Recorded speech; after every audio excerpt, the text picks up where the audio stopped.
Okay, second video. I just did one about AI stuff in the blog, so you want to check that out because you can now talk to my blog with AI. On the blog, talk to the blog on AI. Right? His name is Zon. I didn't mention that in the other video. Anyway, I wanted to give a follow-up to the Tucker Carlson thing, just some additional thoughts that I've had in retrospective. I mean, if you look back at some of the stuff he said over the past months, it's like, man, I'm surprised it took this long to get rid of him. It's like Robert F. Kennedy Jr. said. He said Tucker was saying things that nobody else in main media says. You know, conservatives, liberals, it doesn't, leftists, doesn't matter. Nobody is saying the stuff from a mainstream position. He had 3 to 3.5 million viewers every night of his show, highest ever. And sometimes it would on weekend, on special, sometimes it would be like 5 million. Here was an interesting fact that I don't know fact, but this according to RFK Jr. He said what another thing that was really perturbing people is that his Tucker Carlson's audience of Democrats, people think, oh, nobody, only right-wingers watch him. Tucker Carlson had a higher viewership of Democrats than the Democrats' #1 host, who is Rachel Mad Cow over on MSNBC. You know, that's that.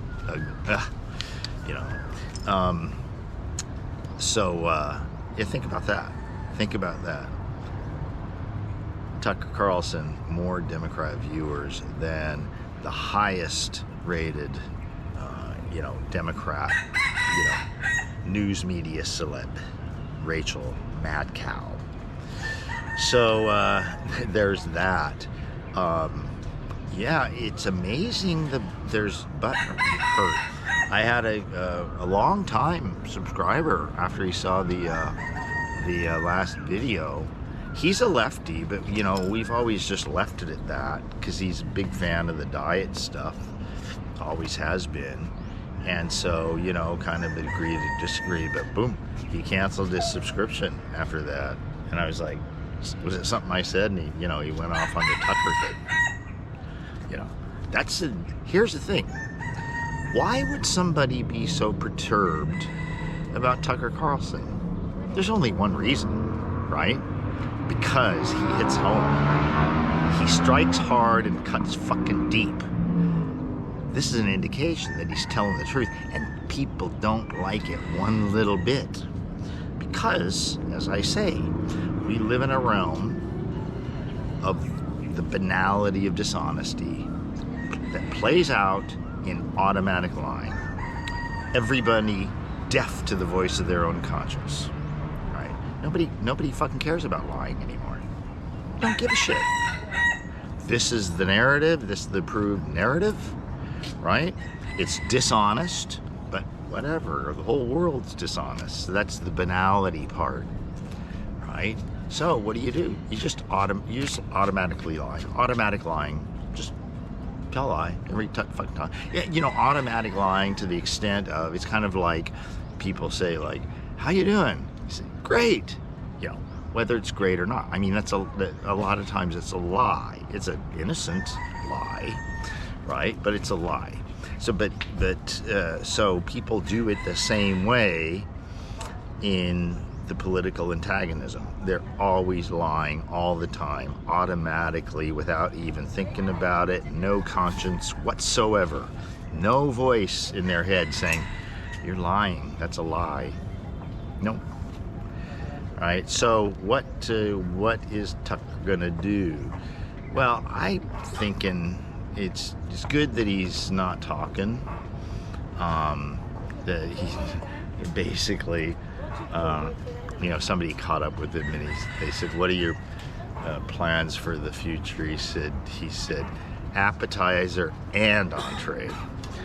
That's what he said, literal quote, right? So he's seems to be in good spirits. It's very good that he's just probably sitting back and in his $5 million home in Boca Raton, Florida. Well, you know, when you make $30 million a year or whatever they were paying him, you can afford a $5 million home. Afford a few of them. So anyway, I think he should go out. I think he should talk to everybody, but he's never going to be more popular than he is right now. And he probably has quite a lot of his own capital, but I think he should if I'm not mistaken, The Blaze is its own network, right? Glenn Beck's gig. Right, and Glenn Beck jumped on the thing. He was probably the first to say, "Tucker, come on over." You know, he'd love to have that, of course, right? Do an equity deal, that could be a thing, right? The network's already established. You just step in and sit in the chair, speak into the microphone, look into the camera. But he could do the Rumble and Locals thing, and I mentioned that in the last thing.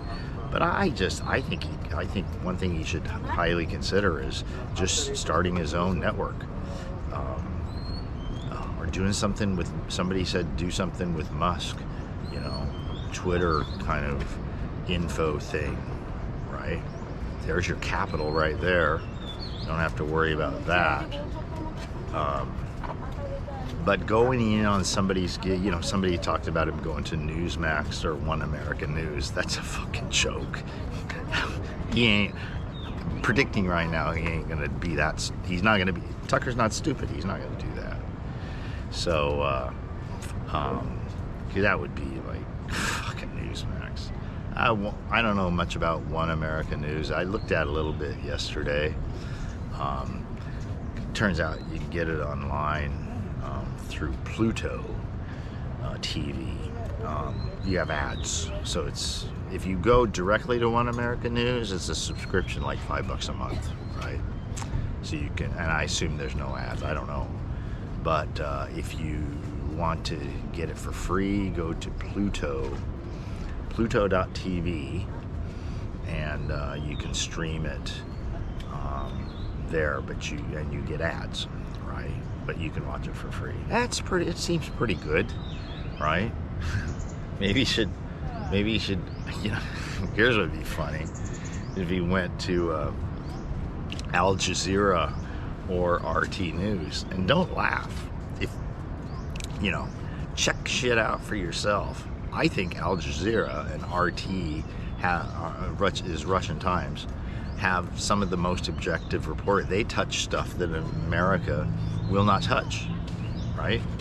Why won't America? And so it's kind of funny when you know, Russia Times, you know, it's potentially state media too, but you know, you look at stuff and it's like they're telling the truth. American media doesn't do that, and that's what made Tucker so noteworthy, is that he does. You know, and who can watch Sean Hannity? I call him, you know, Mr. Repetitive, talking point memo repetitive. His own talking. You know, he decries talking point memos. He's Mr. Talking Point Memo, and he repeats it over and over and over again, like his audience is a bunch of dunce, forgetful yokels. God, I've never been able to stomach him.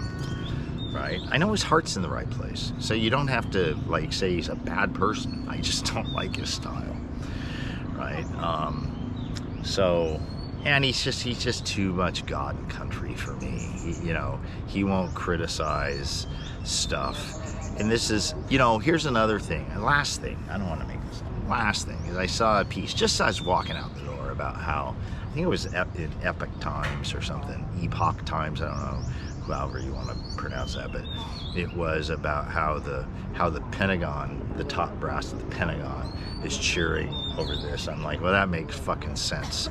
I mean, You know, my second to last gig in the Navy, you know, after I did my ship tour of 3 years, then I went to 7th Fleet Staff, which is, so I'm like the junior officer on that. I was a Navy lieutenant at the time, which is equivalent to a captain and other services. So 03, right? And I stepped into an 05 job, a commander job, right? But so everybody, there's like 300 officers on staff, and they're all like 05s and above, you know, commanders, captains, right? And then you had the admiral, who was a 3-star. And I'm telling you, it's like, and this is an operational command. It's not like an administrative command. But you know what? You know what it's all about? It's all just about shuffling dollars around. It's all about justifying more dollars, more dollars, more dollars, right? Of course, under the auspices of training and readiness, of course, right? But it's just so, it's so political, you know? So it doesn't, when you get up higher than that, up to Pentagon level, then it doesn't surprise me. You know, I've been in that office building one time.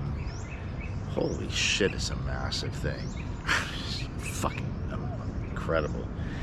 And it's, you know, and these are all just functioning. These are people that predominantly are trying to increase the military budget. All right, shuffle dollars around. So it's not about no shit planning and executing a battle where you could lose. You know, we haven't been in a battle that we could lose since World War II. Really. I mean, I know things in Vietnam and maybe Korea sometimes didn't go well, but those were police actions. They weren't real no shit war, right? So everything since 1945 has been pretty much bullshit, right? And here I am, an ex-Navy officer, saying that, right? But I will say that for the first 3 years, that was pretty no shit, because we had that was 84 through 87, so we had the Soviet Union. We were forward deployed, Sea of Japan, South China Seas. And when we were out at sea, it was 24/7 war games, you know, with the Soviets, bombers out of Vladivostok trying to overfly the carrier. And they can do that peacetime, but not without a armed fighter escort from the carrier, and they don't get within 200 nautical miles of the aircraft carrier. That was the name of the game, and we were very good at it. So anyway, that's about it. I'm going to, my one thing that's getting a lot of play on Twitter is people talk about the AOC, you know, Cortez, whatever, the ditzy bartender girl, right, saying that deplatforming matters, you know, something like that. And so the line that's getting me like hundreds of likes is that yeah, deplatforming matters, only in this case it's the opposite. Tucker Carlson is going to deplatform Fox News. So I'll leave you with that thought. Have a good day.